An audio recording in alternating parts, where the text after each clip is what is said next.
Krishna hello' মাই dear friend good morning সকলোৱে ভালে আছে ভালে থাকক ময়ো আপোনালোকৰ আশীৰ্বাদত ঈশ্বৰৰ আশীৰ্বাদত আছোঁ আজি ঈশ্বৰক সাক্ষী কৰি এই ভিডিঅ'টো আপোনালোকৰ আগত প্ৰস্তুত কৰিছোঁ যেন আপোনালোকে আঁকোৱালি লয় লাইক শ্বেয়াৰ কৰে এই সময়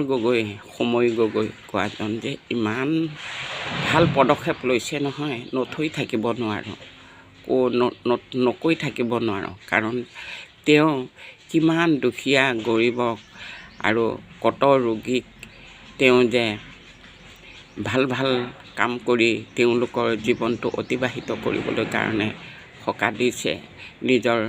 গাঁঠিৰ ধন খৰচ কৰি তাৰ লগতে সময় গগৈক দেখাৰ লগে লগে আৰু 2-4জনো আহি তেওঁৰ লগত যোগদান কৰিছে সহায় সাৰথি দিবলৈ অশেষ ধন্যবাদ মোৰ ফালৰ পৰা আকৌ যাতে এনেকৈ আগবাঢ়ি গৈ থাকক ভগৱানে যেন শক্তি দিয়ক মোৰ ফালৰ পৰা অশেষ ধন্যবাদ কৃষ্ণ